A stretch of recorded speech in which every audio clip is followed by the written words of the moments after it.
Assalamualaikum warahmatullahi wabarakatuh.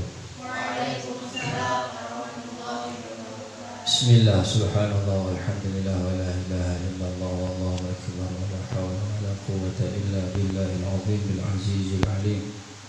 Adada kulli harfin kutibu wa yuktabu abadal abidin wa daru tahirin. Rabbana iftah lanana wa baina qawmina bil haqqi wa anta khairul fatihin.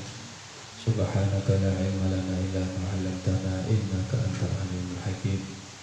Qala al-mu'allif rahimahullahu ta'ala wa nafa'ana bihi wa bi ulumihi wa afadha 'alaina min barakatihi wa karamatihi. Amin ya rabbal alamin. Bismillahirrahmanirrahim. Meneruskan pembahasan yang kemarin dalam muqaddimah syarah terhadap kitab Nailur Rajah. Kemudian qauluhu hamdan. Qauluhu dawe mu'alif, perkataannya mu'alif Mbah Maksum Siraj mengatakan hamdan ila akhiri, yaitu masdarul muakkadun khudifa amiluhu wujuban wa taqdiru ahmadu hamdan aw hamidtu hamdan. Hamdan adalah masdar muakkad khudifa yang dibuang amiluhu amilnya, ini fi'il fa'ilnya dibuang, wujuban wajib, wa taqdiru dan perkiraannya adalah ahmadu hamdan. Maksudnya hamdan adalah ai ahmadu, memuji saya hamdan dengan pujian, au hamidtu hamdan. Fa innal maf'ul mutlaq, maka sesungguhnya maf'ul mutlaq idza bayyana, ketika menjelaskan fa'il dan maf'ulnya bil idhofah dengan disandarkan, nahwa sibghatallah faman ahsanu minallahi sibghah, kemudian lafal wa nahwa darbar riqab fa idza laqitumul ladzina kafaru fa darbar riqab, itu amilnya dibuang. Jadi kalau seperti sibghatallah ay sabaghanallahu sibghah, sibghatallah. Darbar riqab ay bimana fadribu riqabahum ay darbar riqab. Jadi masdar yang menepati amilnya. Wa subhanallah atau biharfi jarin nahwa bu'san laka wa bu'dan laka. Bu'san sungguh merana laka bagimu, wa bu'dan yang sungguh jauh laka bagimu. Wa nahwa syukran laka ay ashkuru syukran laka. Wa hamdan laka ay hamidtu hamdan laka. Wa ajaban minka wajaba maka wajib hadful fi'li, membuang fi'il fa'il, malam yakun selama tidak libayanin naum, untuk menjelaskan sesuatu jenis, seperti nahwa qaulihi ta'ala, seperti firman-Nya Allah, wa sa'alaha sa'yaha wa man aradal akhirata wa sa'alaha sa'yaha wa huwa mu'minun wa huwa mu'minun, al-ayah itu surat Al-Alaq. Dan barang siapa yang mengharapkan, menginginkan akhirat dan berusaha baginya, bagi akhirat secara sungguh-sungguh, maka dia adalah seorang mukmin. Wa huwa mu'minun. Bi khilafi ma, berbeda dengan sesuatu idza lam ya'ti ba'dahu, ketika tidak datang setelah sesuatu itu, ma yubayyinuhu, sesuatu yang menjelaskan ma, wa yu'ayinu ma, dan menentukan sesuatu ta'allaqa bi, yang berkaitan dengan ma yang awal itu. Kecuali tidak ada kaitannya sama sekali, tidak ada, maka butuh dijelaskan. Min fa'ilin, sebagaimana di fa'il, dari fa'il, atau maf'ul atau maf'ul, dari subjek maupun objek. Amma biharfi jarin, bisa dengan huruf jar, atau bi idhofatil masdar ilahi, atau mensandarkan atau idhofatul masdar ilahi kepada malam ya'ti ba'dahu ma yubayyinuhu itu. Maka fala yajibu, maka tidak wajib, apa hadful fi'li, membuang fi'il. Ya juzu, boleh saja. At-taqula saqaqallahu saqyan wa syakarta syukran wa hamidta hamdan. Wa qawluhu li rabbi, dan perkataannya mu'allif Mbah Maksum dengan mengenali rabbi itu bayanul lil maf'ul bih, itu penjelas dari maf'ul bih berupa hamdan. Hamidtu hamdan li rabbi, aku memuji dengan segala pujian pada Tuhanku. Wa huwa khabarun li mubtada' mahdhuf, yaitu lafal rabbi adalah khobar dari mubtada' yang dibuang. Fa inal jar wal majrur, maka sesungguhnya jar majrur ba'da hadil masadir, setelah ikilah masdar, itu fi mahali raf'in, dalam posisi rafa' ala annahu khabarul mubtada, karena dia adalah khabar dari mubtada yang mahdhuf, al wajibul hadfi, yang dibuang, yang wajib dibuang, liyayal fa'il wal maf'ul lil masdar, supaya sesama sesuai dengan fa'il dan maf'ul dari masdar alladzi sorabata hadfi fi'il, yang juga dibuang fi'ilnya. Ka'annahu qoma maqama fi'li, sebagaimana dia bertempat sebagaimana fi'il, kata kerja. Kama kana, sebagaimana waliul fi'li, disandanya fi'il, wa takdiru, dan ditakdirkan, huwa lahu ay hadzal hamdu lahu. Jadi hamidtu hamdan wa hadzal hamdu lahu. Nah, berani kalau dijelaskan syairnya itu kan hamdan li rabbi, ay hamidtu hamdan wa hadzal hamdu lahu. Aku memuji dengan segala pujian, dan pujian ini adalah bagi Tuhanku. Wa hadzal hamdu li rabbi, dan seterusnya. Jadi ada takdirnya bermakna huwa, ay huwal hamdu lahu. Qaluhu wa salatan wa salam, disukunkan itu syairnya, hamdan li rabbi wa salatan wa salam.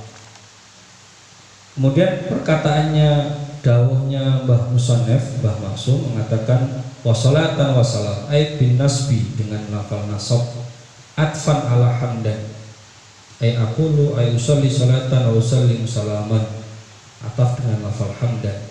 Kadzalika ghairu anna salam, seperti itu bedanya, sesungguhnya lafal salam uqifa alaihi bisukunil mim, disukun, diwakafkan, dimatikan dengan sukunnya mim, salam, ala lughati Rabi'ah, berdasarkan dialek bahasa suku Rabi'ah.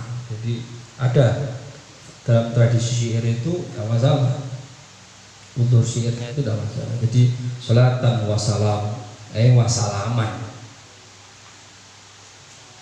Wa ta'riful hamdi wassalatu wassalam.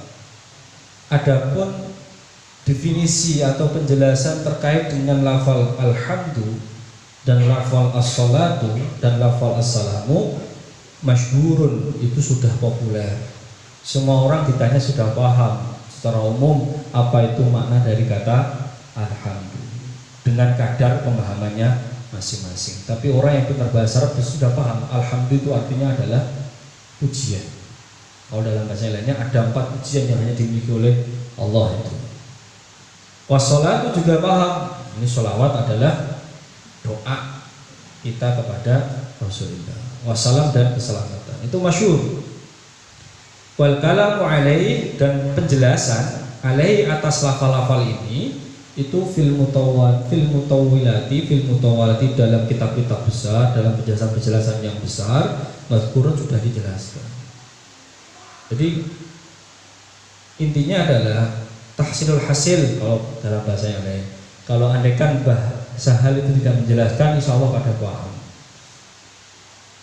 Tapi di sini Mbah Sahal mengatakan wa atatoffal, wa autotofilu, dan aku mengikuti bidikrihi, dengan penjelasan hamdun wa sholatan wa salam itu tafaulan, karena ngikuti, karena berharap sesuatu yang baik, pada barukan, dan mengalap barokah.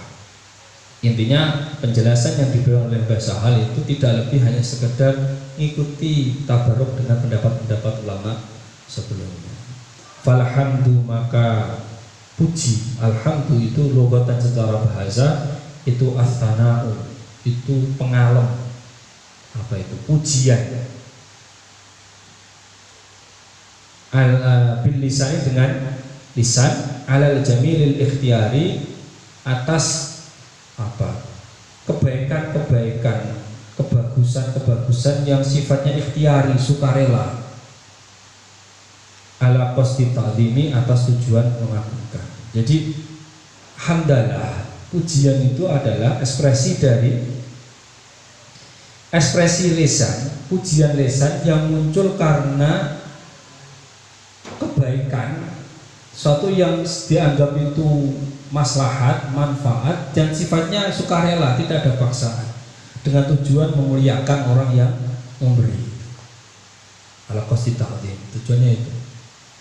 Wa urfan, dan dari sisi uruf, istilahnya itu fi'lun. Nah ini agak berbeda sedikit nih. Jadi alhamdu itu memang lebih kalau Anda baca dalam beberapa kitab, alhamdu itu lebih pada orientasi lisan saja. Maka biasanya hamdan laka wa syukran laka itu dibedakan. Alhamdulillah wa syukru lillah itu dibedakan. Karena memang dari sisi penggunaan bahasanya berbeda. Alhamdulillah itu ekspresi lisan. Kalau asyukru itu ekspresi arkan. Arkan itu ya jawarehnya, fisik gitu. Jadi kalau ada orang mengatakan hanya ketika IPK-nya naik kemudian alhamdulillah, udah jangan berharap sesuatu yang lebih dari itu. Nah, kalau ada yang lebih, mana syukurannya? Nah, itu ada ekspresi yang lebih, tidak hanya sekedar memuji. Jadi ada nama lain syakartum lazidanakum. Ada ekspresi, ada gerakan. Kalau kamu bersyukur, kamu bersikap, berperilaku sebagaimana yang aku inginkan dengan apa yang aku telah berikan padamu, maka aku sudah pasti akan memberikan. Itu kan kata syukur di situ. Maka dalam konteks ini anishkurli wali walideh, bersyukurlah padaku dan kepada orang tuamu. Tidak hanya sekedar matur nuwun bu, matur nuwun bapak sudah bantu saya, tidak situ. Jadi tidak cukup itu hanya sekedar minta maaf, matur nuwun, terima kasih pada orang tua yang telah merawat sampai sekian umur, itu tidak cukup itu. Bu, saya ucapkan terima kasih ya sudah bantu saya sampai bisa tolak ini, sampai bisa kuliah.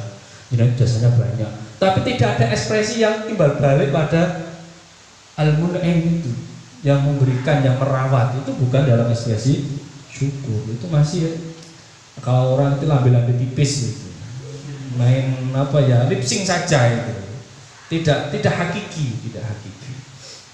Tapi dari hurufnya, lah ketika ada orang mengatakan hamdalah, itu ya pasti juga ada ekspresi fisiknya, gerakannya juga ada. Maka di sini wa urfan itu fi'lun. Nah, kalau fi'lun ini perbuatan itu tidak hanya meskipun juga orang ngomong itu juga perbuatan.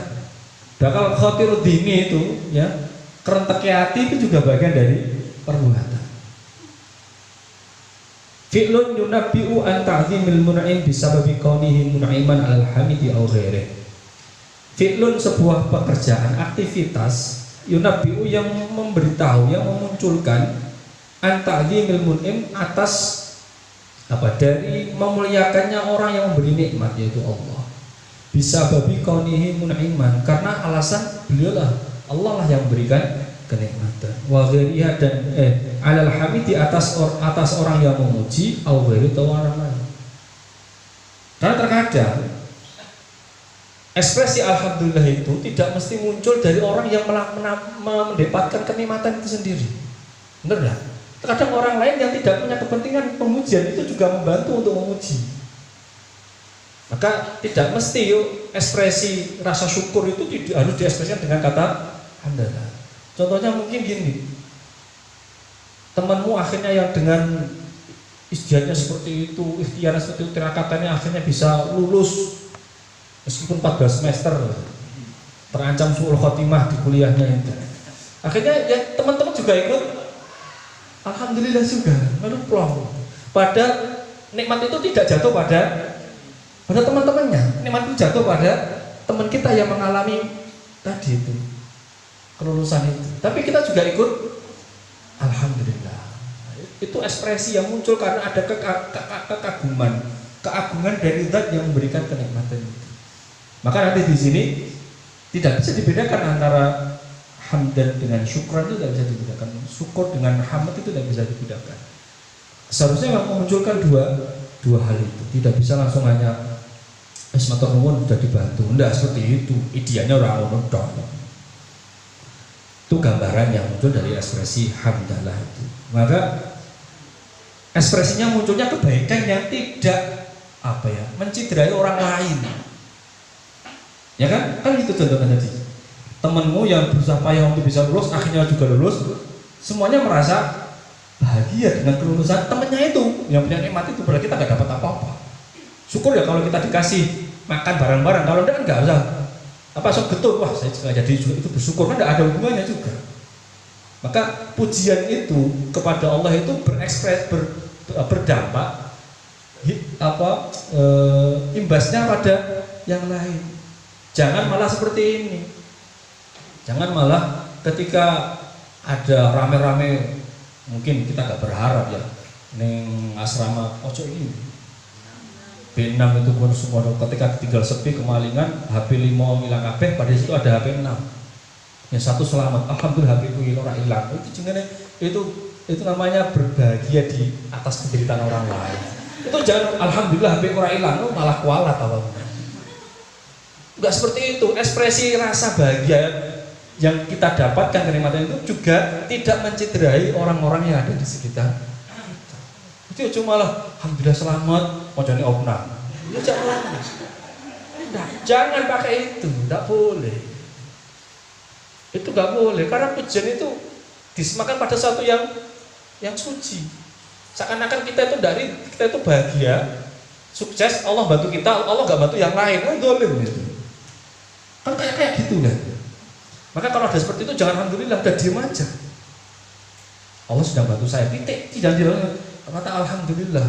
Risikonya besar kata alhamdulillah.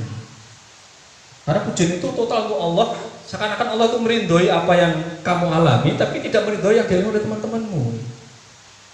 Kabeh. Maka cari jangan latah ya, latah. Kabeh alhamdulillah. Puji Tuhan, kok kabeh dipuji.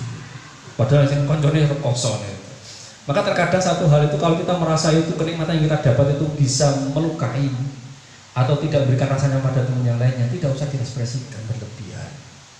Karena khawatir mereka akhirnya memang karena sudah naturalnya segala nikmat itu pasti ada yang iri itu ya.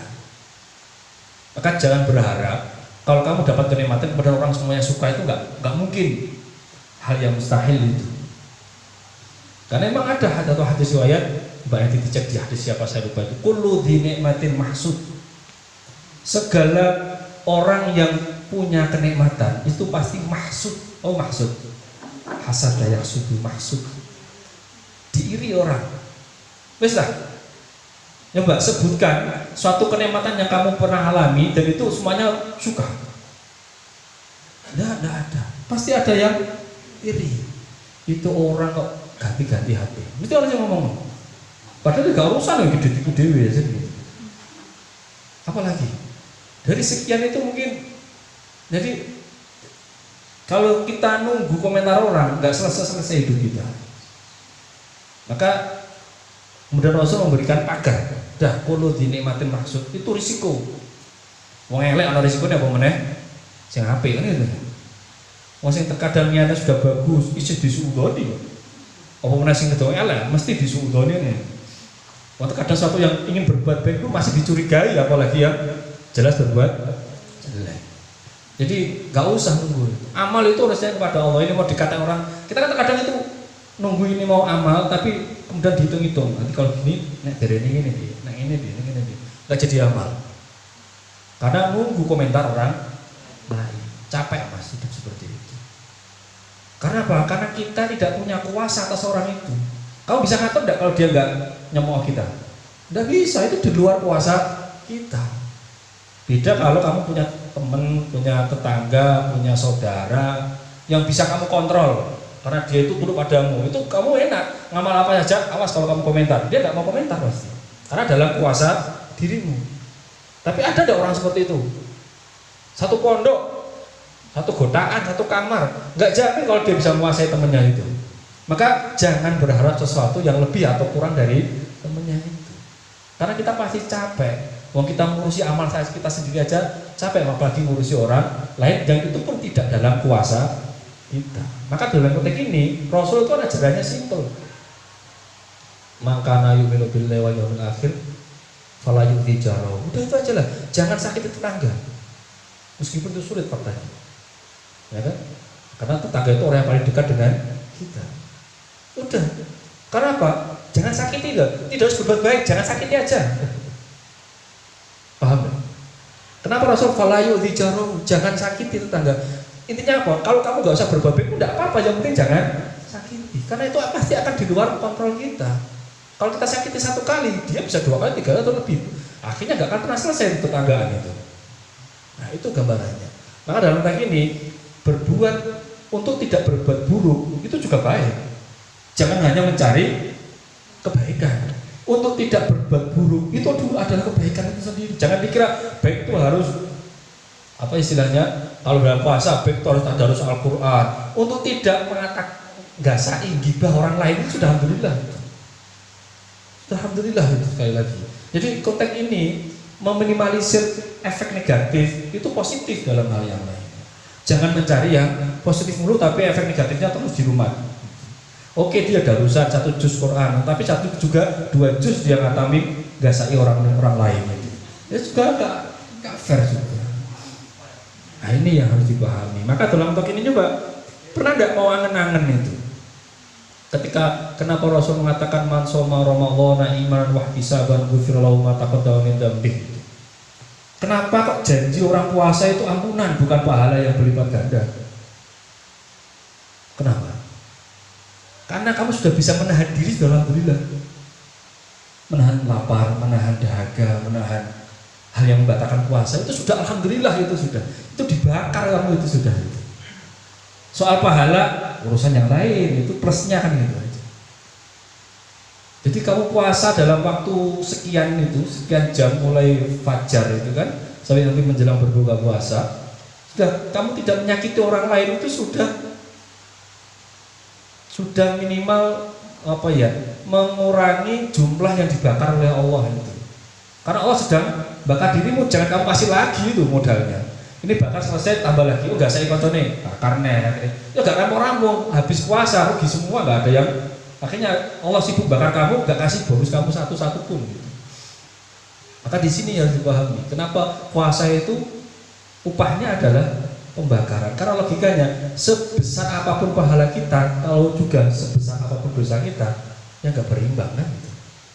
Mending kita amalnya yang sudah ada kita istiqomahkan, yang ini biar dibakar Tuhan, tapi jangan dikasih lagi modalnya, repot nanti. Ini dibakar, gak saya koncone bakar lagi, ya gak rampung-rampung ibadahnya.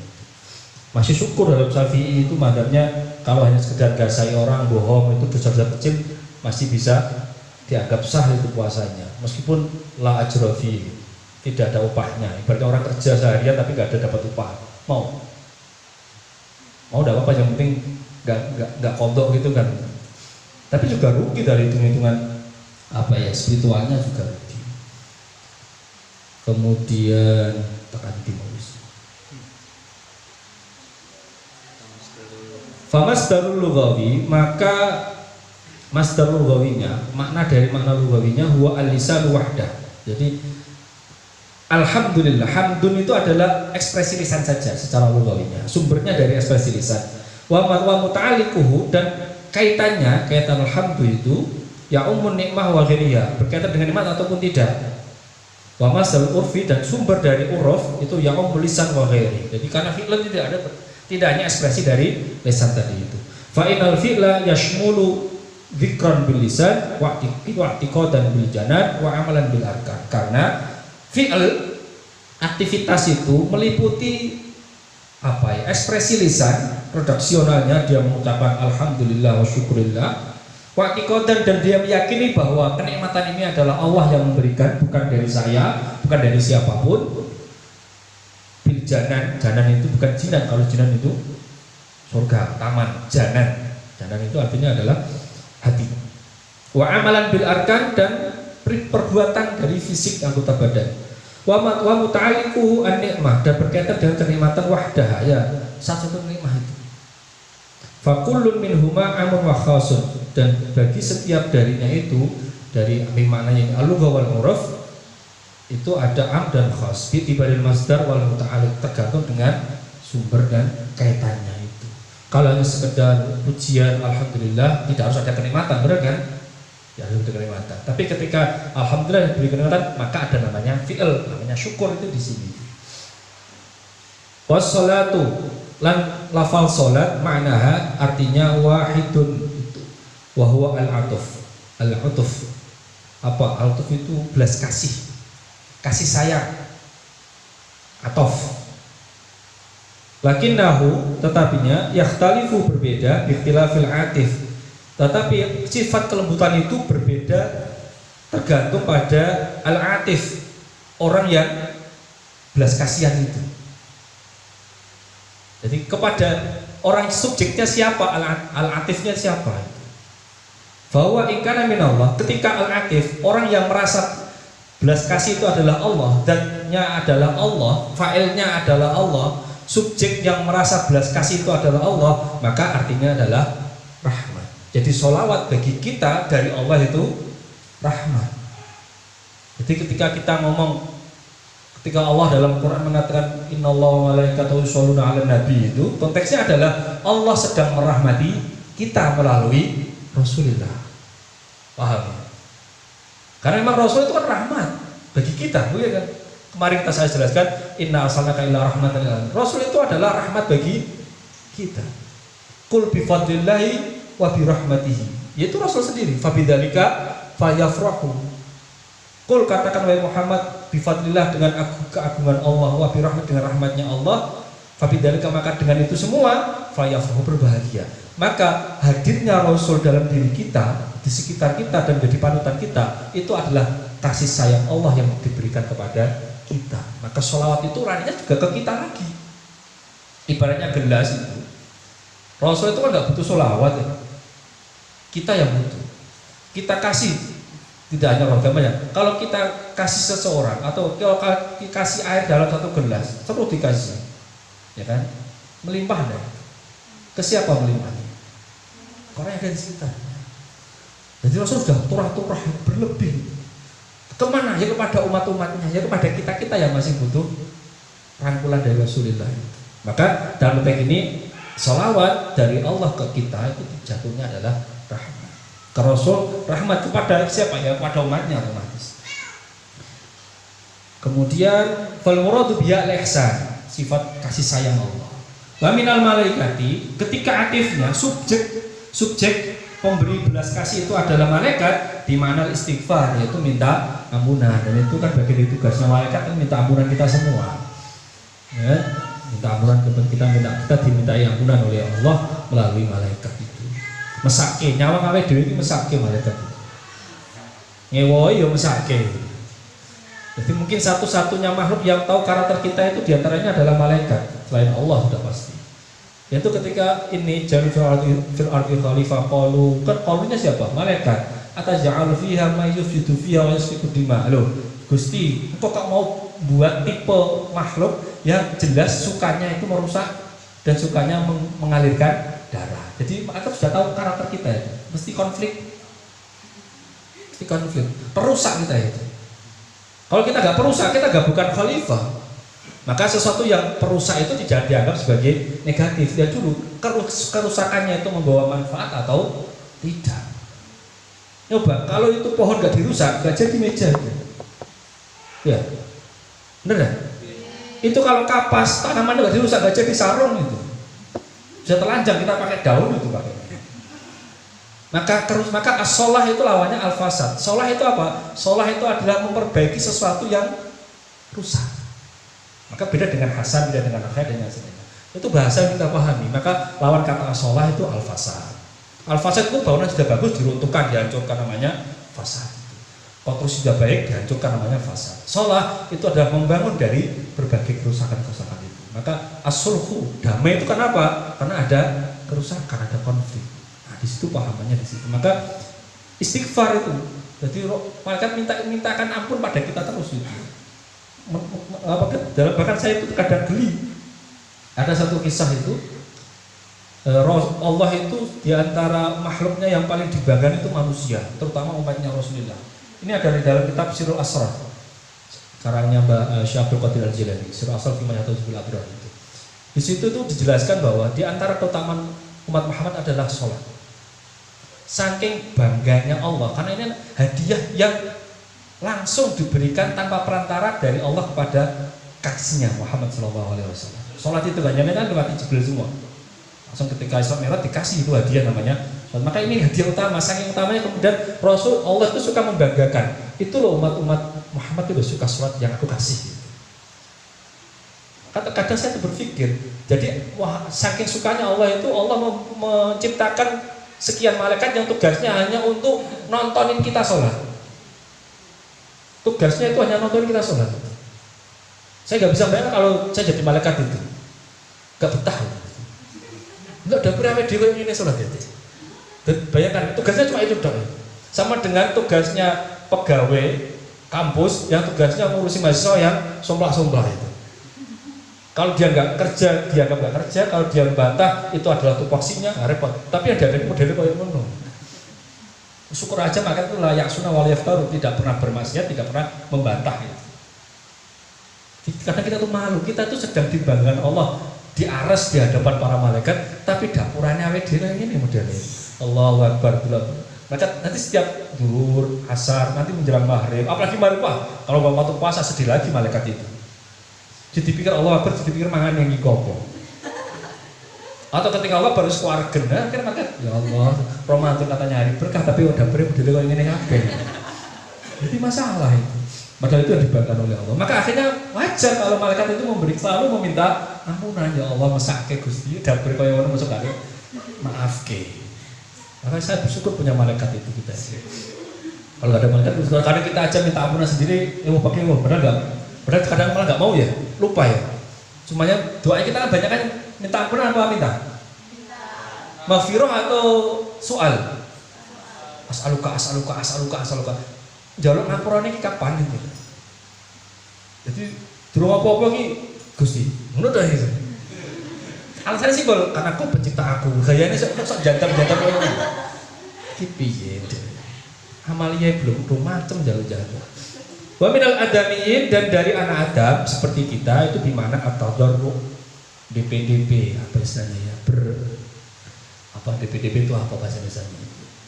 Ya khusyuk, merendahkan diri, wa doa dan doa. Maka sholawat bagi kita itu doa atas doa kita kepada Rasul yang akan melimpah pada diri kita. Wassalam, dan lafal salam ziyadatu thayyibit tahiyyah, yaitu tambahnya berbagai kebaikan. Wal i'dham al-laiqah, dan pujian atau keagungan yang pantas binabiyina Muhammad, kepada Nabi kita Rasulullah Muhammad sallallahu alaihi wasallam. Qauluhu 'alan nabi bisukunil ya lidarurah, 'alan nabi bukan 'alan nabi. Wal al bil jari, lafal al bil jari. Atfan, ataf 'alan nabi kepada lafal 'alan nabi. Ismu jam'in, alun itu ismu jamak, la wahida lahu, tidak ada jamak dan tidak ada mufradnya. Min lafzi, dari lafalnya. Wahu, dan alun itu siapa? Fi maqami doa, dalam posisi doa. Karena kita adalah anak Adam, manusia, maka sholawat bagi kita itu doa. Jangan sosokan, sholat kita itu adalah rahmat kita kepada Nabi kita Muhammad, gayane awake. Nah, level kita sholawat itu adalah doa. Maka perbanyak itu yang namanya sholawat. Maka pasti didoakan oleh Allah dan Rasul. Kama huna kullu mu'minin. Jadi al-alun, jadi kalau kita mengatakan Allahumma sholli ala Muhammad wa ali Muhammad, itu tidak hanya secara genealogi dzurriyyah, siapa istilahnya, generasinya, bahwa saya dicari istri Fatimah, Hasan Husain, kemudian yang lainnya, enggak, Habaib Syarifah, hendaknya itu. Tapi dalam makom doa, alun itu adalah semua orang mukmin, walau asiat, meskipun itu orangnya belangsakan, maksiat. Wasahbi, dan sahabat bil jari, kadzalika ismu jamak li sahibin, atau lafal sahib, sahab, di mana as-sahabi, yaitu sahabat. Hal ini khusus, tidak bisa. Jangan aku sahabat, saya bertemu Rasul, ngipi, tidak ada hubungannya dengan sahabat. Jadi sahabat Rasul, ya ada urusannya. Wahua, dan sahabat itu adalah manijtama'a binabiyina Muhammadin sallallahu alaihi wasallam. Orang yang berkumpul, mu'asarah, satu masa dan bertemu. Mukminan bihi, dan juga beriman pada Rasulullah. Satu masa bertemu, tapi gak mukmin, Abu Lahab, Abu Jahal, wa akhwatihi. Jadi itu bukan mukmin. Satu masa tidak pernah bertemu tapi mukmin. Contohnya adalah Raja Najasyi. Yang kedua, bukan yang pertama, bukan yang di Habasyah. Najasyi yang kedua yang disurati oleh Rasulullah.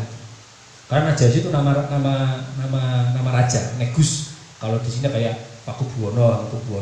Jadi wakilah bahwa Najasyi yang pertama ketika di Habasyah dulu itu, ketika Rasul sebelum hijrah ke Madinah, kan para sahabat hijrah ke Habasyah, ke Ethiopia 2 kali. Yang pertama dipimpin oleh Sayyidina Utsman bin Affan dengan istrinya.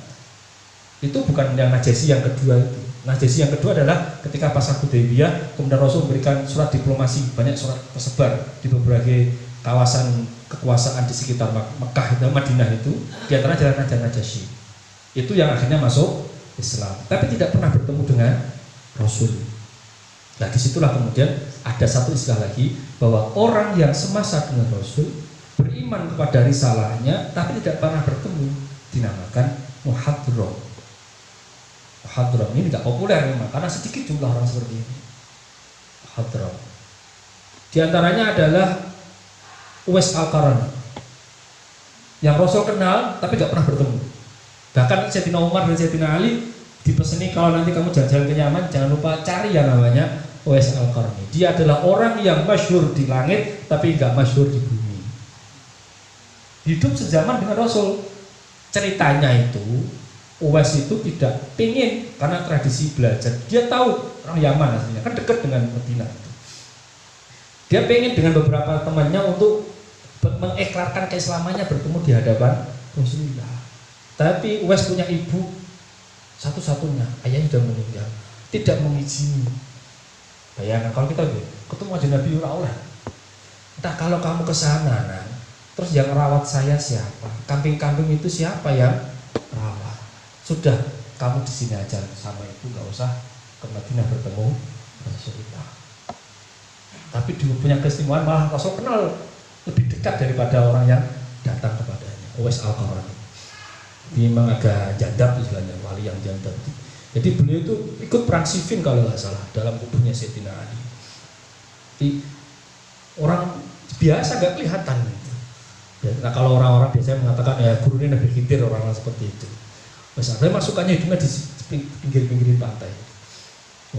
Dia pernah belajar kepada para sahabat, kepada para tabiin yang dia temui. Dia punya riwayat hadis, tapi tidak pernah meriwayatkan. Nah ini yang aneh.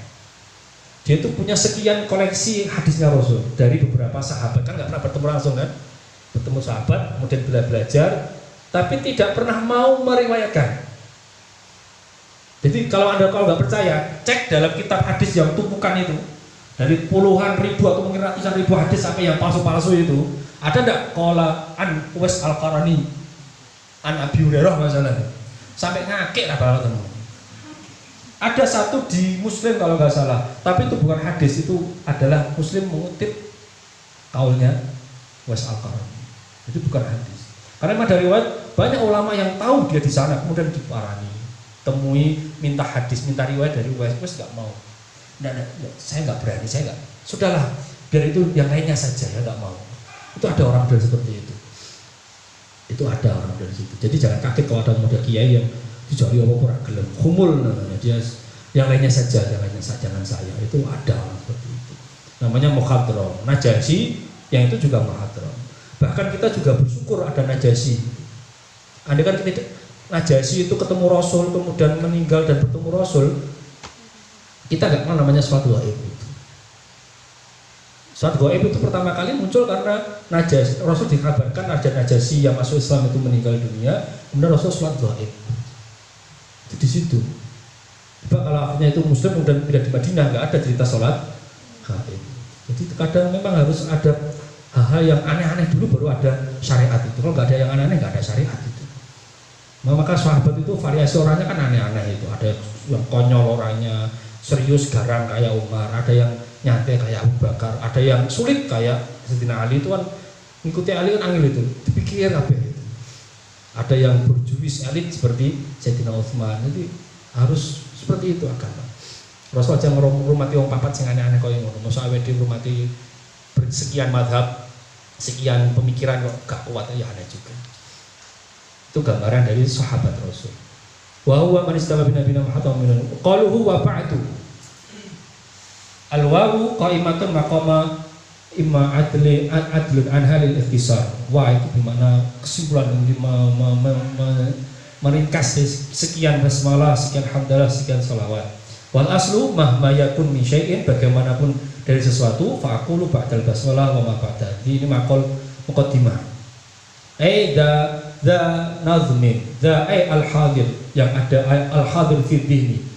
Jadi intinya ketika Mbah Maksum Sirot membuat syairan ini, mengatakan wa ba'du, setelah itu semua, dza nazmu. Dza itu adalah, dza itu mana? Hada, dza, huwa. Jadi syair itu sudah muncul di kepalanya semua, tinggal meredaksikan dalam bentuk tulisan. Dza nazmu, itulah kemana? Itulah yang di sini, al-hadir fi dhihni. Nazmun ila akhiri hala kauni mukhtasaran, wa nazmu lughatan at-ta'lif. Nazm itu adalah karangan. Wastilahan kalamun mauzunun qasdan bi auzunin maksusatin. Secara istilahi, nazm adalah sebuah rangkaian kalam yang disusun dengan ada tujuan tertentu. Itu orang-orang kelantur itu dengan kesadaran, dengan wazan atau rumus-rumus yang khusus, murtabitul makna yang memiliki relasi makna bi qafiyatin dengan sajak. Beda dengan nathar ya. Nazm dengan nathar itu beda. Nathar itu rangkaian kata, ada wazannya gitu. Ya, tapi tidak mesti harus ada qafiyahnya, harus sama persis tidak. Jadi bedanya di situ. Kalau nazm nanti ilmunya pakai ilmu arut itu. Kama huwa ma'lum, sebagian dipahami fi fa'il arut dalam ilmu arut. Wa qaluhu samaituhu ai hadzal nazm, maksudnya inilah nazman sumya yata'adda lima fulaini alithani. Jadi kata sumya itu punya mutaaddi dua, yaitu samaituhu an-nazm, hunya itu dengan lafal ini al-taratan binafsihi kama huna wa tatan bil ba'al jar. Qaluhu wallahi wallaha arju binasbi lafal jalalah, wallaha ala ta'zim, atas dasar pengagungan. Jadi boleh mendahulukan maf'ul ya sebelum fi'il itu karena di ta'zim. Iyyaka na'budu wa iyyaka nasta'in. Redaksi form normalnya kan na'budu iyyaka, na'buduka kan gitu kan. Wa nasta'inuka. Karena kanya ini adalah Allah, maka di ta'zim taruh di depan. Iyyaka na'budu wa iyyaka nasta'in.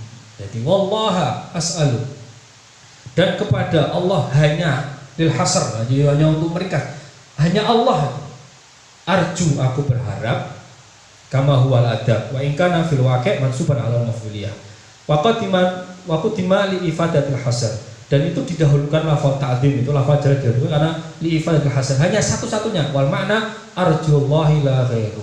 Jadi kenapa didahulukan? Karena itu satu-satunya, hanya kepada Allah aku berharap. Terjemahannya seperti itu. Jangan hanya kepada Allah aku berharap, karena ada kemungkinan kepada yang lainnya juga. Waroja, apa itu roja? Roja itu al-amal, suatu harapan, satu cita-cita. Ma'a mubasyaratil asbab, berserta adanya sebab yang mengawalinya. Jadi harapan itu sudah ada pondasi yang dirancang. Saya berharap ingin punya rumah seperti ini, tapi pasir urung ono, watu urung ono, duitnya urung ono. Itu wong lantur gitu. Jadi harapan itu roja, itu satu yang sudah ada sebab musababnya, sudah ada awal-awalnya. Bikhilafi tomak, beda dengan tomak. Fa'inahu al-amal mutlaqon. Tomak, tamak itu pengen-pengen tapi aku pengen pinter, sinau ora tahu. Aku pengen sugih, ora tahu. Iso sih, ya kan? Modelnya gawa sugihan. Tapi pun ada ikhtiarnya, itu masih mending gitu. Aku pengen jadi wali. Wali itu teragilem rahim kawin. Jadi contohnya seperti itu tomak namanya. Tulul amal, menyanyiakan waktu.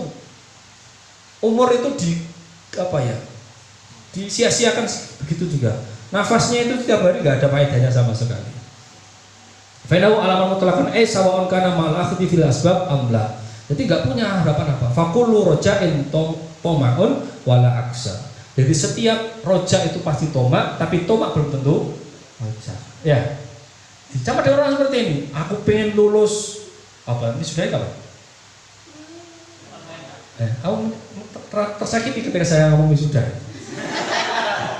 Nah itu bisa saja karena harapan yang tidak tersampaikan, karena faktor tidak ada sebab yang dibuat. Itu namanya tomak, itu tulul amal. Maka tersakiti dia itu. Tapi ketika itu roja, apapun usaha yang dia usahakan, pasti akan diikhlaskan. Maka tidak akan ada rasa sakit. Kalau kamu masa tersakiti, saya curiga kamu nggak pernah ikhtiar soalnya. Pengen lulus kan nggak tahu, ngerjake, mikir judul nggak tahu. Maka kamu menyakiti dirimu sendiri namanya. Urip dunia iki loro enak kok malah rekoso iki. Maka harus dipahami, harapanmu itu ada pondasinya ndak? Sudah dilalui dengan berbagai aktivitasnya atau hanya sekedar harapan-harapan kosong. Yang itu hanya sekedar membahagiakan dirimu aja. Wah, ini nak beriki aku lulus kok ngene-ngene. Ah, lindur itu. Kena kancane kesambet tenan orang seperti itu. Bahaya. Apalagi waktu sebenarnya perutnya kosong, wah gampang masuk jin. Tapi lumayan kalau jin edanan kan ya edan akhirnya sholat kosongnya batal.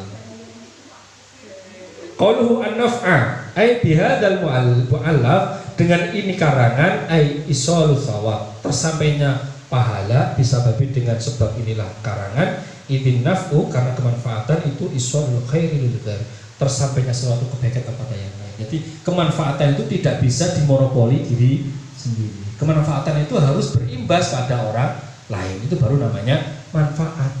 Kalau hanya dinikmati sendiri namanya belum manfaat. Qaluhu wal ghufra al amin, ampunan yang umum ay asyamil, yang menyeluruh, li jami'i dzunub, untuk setiap semua dosa, shaghiriha wa kabiriha, baik yang kecil maupun yang besar, hatta la yabqa minha syai'un, sehingga tidak ada satu sisa pun dosa yang ada dalam diri kita. Itu keinginan kita seperti itu. Qaluhu fa huwa dzul fadl adzim, fa huwa maka utawi Allah itu dzul fadl adzim, zat yang memiliki keagungan dan kemuliaan, ay al-fa'u ta'liliyah.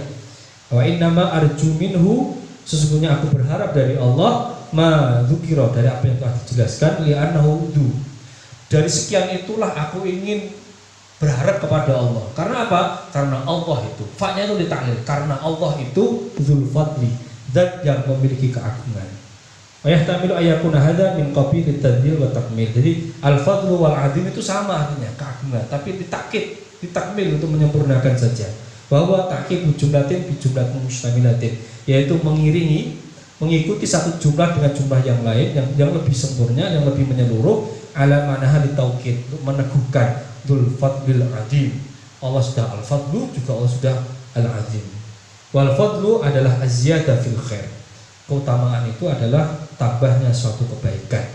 Wal azim itu na'tun, itu sifat lil mudhaf, bagi yang disadari yaitu Allah, yakni azamatun ma'nawiyah, keagungan yang sifatnya ma'nawi, esensi, la hisiyah, bukan materi, bukan indrawi, istihalatihi, karena ketidakmungkinannya Allah alaihi, istihalati, karena ketidakmungkinannya sifat azim yang sifatnya hisi alaihi, atas Allah. Karena Allah nggak mungkin secara materi agung, itu nggak mungkin, ya kan? Hisi. Jadi kalau tanya Allah itu di mana? Ya nggak di mana-mana. Ya juga repot, Allah itu ada di mana-mana. Fa'in nama tu'al wujuhakum fatama wajhullah, itu ya, atau nama itu hadisnya itu. Jadi konteksnya di sini adalah keagungan itu jangan diekspresikan secara material. Keagungan secara material itu kepada kita di hadapan Allah, jangan Allah kepada kita, repot nanti. Kita di hadapan Allah. Jadi kalau kita mengatakan Allahu Akbar, jangan dipahami Allah itu besar, kita yang kecil loh. Sifat materinya ke kita, jangan ke Allah. Ya. Jadi ketika mengatakan Allahul Azim, itu kita yang az-dhaif, kita yang az-dzalil, kita yang al-hakir, gitu maksudnya. Jangan kalau Allah itu sugih, kalau sugih wong bos-bos itu enggak salah. Jadi dibalik. Ketika mengatakan Allahu Akbar, Allah itu maha besar. Bukan berarti Allah itu kebesarannya sesuai dengan batasan nalar kita. Enggak. Kita yang kecil di hadapan Allah. Karena besarnya anggapan yang kita anggap itu besar, itu ada yang masih lebih besar dan tidak akan pernah selesai ujungnya kecuali pada Allah yang maha besar. Jadi cara bacanya seperti itu. Jadi ketika Allah mengatakan Ar-Rahman Ar-Rahim, itu ekspresinya adalah, jadi sifat belas kasih kita itu masih ada mangkalnya, benar ya? Allah yang nggak punya rasa mangkal. Dan juga jangan pahami gini, kalau Allah punya sifat Al-Jabbar, Allah itu keren ya, Al-Qahar itu kan keren ya. Tapi ingat, sifat Al-Jabbar, Al-Qaharnya Allah, di situ juga ada Ar-Rahman dan Ar-Rahimnya Allah. Jadi kerennya Allah itu masih ada kasih sayangnya. Beda kalau kerennya musuh, ada kasih sayangnya enggak? Enggak. bacanya seperti itu. Jangan kok ini dipilah-pilah asal husna ini iki. Ajaban Allah keren gak nabi iblis. Itu salah itu wiridanmu. Setiap orang ketemu Gusti Allah, ketemu jin dan setan awakmu. Akhirnya dari dukun dari gergol kata ajabannya orientasinya kemana, terjemahannya yang salah. Jadi engkau hanya Allah, di situ masih ada kebaikannya. Paham ya? Tapi ini Pak, manusia itu kalau aku ada baiknya enggak ada sama sekali. Wong takabur itu bukan kok berarti sombong menunjukkan kemewahan, itu enggak. Takabur itu meremehkan orang lain sudah takabur namanya. Kamu menganggap orang lain itu lebih di bawahmu, itu sudah takabur. Karena itu sifatnya Allah seharusnya. Semuanya harus ada di bawahnya Allah. Jadi cara baca asal husna gitu ya. Jangan Al-Qahar, Allah ini keren. Kemudian kamu pakai lafal itu Abdul Qahar, itu ini keren. Keren ini karena rahmatnya belas ya. Jangan seperti itu. Yang paling dekat dengan kita sajalah. Pernah enggak kita dimarahi orang tua? Pernah enggak? Sering mungkin. Tapi kira-kira kemarahannya itu akan menimbulkan satu kerusakan pada kita enggak? Kemarahannya itu karena kasih sayang. Ya. Tapi tahu kalau Bapak orang tua saya nggak seperti itu, itu kasus itu oknum kalau itu orang tua ya oknum. Udah Pak orang tua itu parah, orang tua saya itu parah sekali. Itu kasus janji dibuat hukum itu nggak bisa itu. Maka di sini kenapa Allah selalu mengatakan ridho fi ridho walidain wa sukhtullahi fi sukhtil walidain. Analoginya itu mudah. Udahlah orang tuamu itu loh, udah. Ya kan? Setidak enaknya hidup orang tuamu, kamu tidak akan pernah ingin dengan tidak enak seperti orang tua, benar kan? Maka kadang kamu dimarahi, oh jokowi aku ndang gitu kan? Loh kan kayak orang tua masa gak kayak kue banget? Karena kemarahannya dia itu karena dia sadar kamu harus lebih dari saya, karena kasih sayang saya padamu itu, maka saya harus kerasi dan seterusnya itu. Ngono loh jadi gambarannya itu. Jadi jangan melihat sesuatu itu beban semua. Wajib itu beban. Repot kalau wajib itu beban. Gak usah ibadah wajib itu. Coba kalau kamu katakan beban.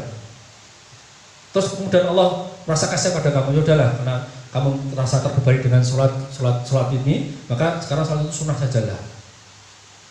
Kira-kira kamu mau ngamalkan enggak? Sudahlah, jujur dengan nafsumu itu.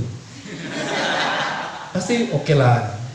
Sunnah tuh Pak, sunnah itu kan kalau dilakukan dapat pahala. Kalau enggak apa-apa. Itu kan enggak ada apa-apanya yang lebih bahagia itu. Ini rusak. Maka terkadang kalau kita pahamin andai kan kalau Allah enggak kasih kita kewajiban agama. Coba kita tuh mau jalur kanan apa jalur kiri?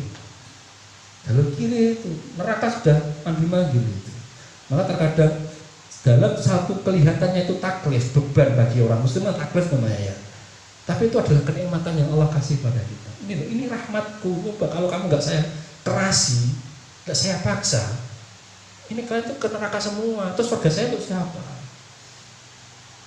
Jadi kasih sayang Tuhan itu bisa berwujud dengan kewajiban-kewajiban itu. Yang bagi kita itu beban, ya kan? Beban, membosankan, ya kan? Benar enggak? Benar enggak? Coba kalau Ramadan tidak ada puasa lagi, kira-kira kita mau puasa setahun full? Enggak. Maka kenapa bagi yang cewek-cewek itu kalau pas puasa kok haid dia libur, dia susah. Karena harus mengkondok itu. Benar kan? Ya kan? Harus mengkondok karena ada beban di situ, benar kan? Itu contohnya. Kelihatannya beban, tapi coba kalau kamu nggak kondok, risikonya kemana? Mampir mana dulu? Nah itu, mampirnya itu nggak masalah, tapi 1000 tahun nih kan? Itu ya nggak boleh. Fa'innaha tustad'a al-jismiyah. Karena kalau kita mengatakan Allah punya tempat, Allah itu secara materi adalah agung, maka kita akan terjebak dengan jismiyah atau mujassimah itu. Ketika Allah di mana Allah di atas itu orang. Ya, ini saya kira perlu dipahami. Atas itu dalam paham. Nah, kalau kita sampai level seperti masih paham seperti itu, ya bodohnya kita itu. Tapi kalau anak-anak perlu memang ada arah tertentu. Misalnya gini soal level pengetahuan. Ya, level pengetahuan. Jadi jangan dikira ketika bahaya kalau orang awam kamu tanya Allah di mana? Enggak di mana-mana. Malah bahaya dia maksudnya enggak iman sesuai itu. Maka Allah di sini juga bahaya. Maka ketika itu ada satu riwayat, saya lupa hadisnya itu, ketika Rasul iseng bertanya pada sahabat yang awam itu, di mana Allah? Di atas. Allah Rasul sudah diam aja. Ya wis, udah itu. Daripada dia malah kemana-mana repot itu. Maka anak kecil seperti itu kan. harus ada pengalihan karena memang nalarnya belum sampai ke sana, benar ya? Coba kalau punya adik umur 5 tahun, saya lah punya misal itu 5 tahun itu, saya kasih ATM sama kasih 5.000, dia pilih yang mana? Karena nalarnya sampai 5.000 tok itu aja masih nggak mau, saya mau 2.000, ya nanti ribet tuh 5.000 masih bawa recehan itu apa itu kembalikan. Nah, contohnya seperti itu. Padahal level kita kan goblok kalau kita mulai 5.000, so ATM-nya sudah full di 500 juta. Sama nalarnya, anak itu harus di. Maka leveling itu bukan berarti kita nggak boleh naik pada level khawas, bukan nggak boleh. Ada level yang harus kita naik satu. Itu ya, saya kira yang harus dipahami. Jadi kalau ada yang punya adik atau punya ponakan yang tanya di mana Allah, dicari alasan, dicari yang memang nyantol pada nalarnya dulu. Allah di atas, itu wes pada atas di mana? Gak terlalu naik-naik, terus biarin sampai situ aja. Itu gambaran yang harus dipahami. Jadi gampang-gampang angel itu. Akidah itu gampang-gampang aja. Anak kecil sudah mulai ceriwis kalau soal seperti itu. Tuhan itu siapa? Pakainya siapa? Lah bahaya juga. Allah itu siapa? Terus dijawab. Allah itu gak siapa-siapa. Tuhan itu apa? Lah repot. Maka harus ada cara yang kalau anak kecil ya diselimuti dalam bahasa. Dia pakai sederhananya, jangan usah pakai ilmu yang ribet-ribet yang kamu pahami di sini ya malah bintu orangnya. Tadi kita aja masih bingung malah ngomong seperti itu. Faslun fi arkanil Islam, wallahu a'lam bishawab, wa ma taufiqu illa billah, wa afu minkum, wassalamu alaikum warahmatullahi wabarakatuh. Waalaikumsalam warahmatullahi wabarakatuh.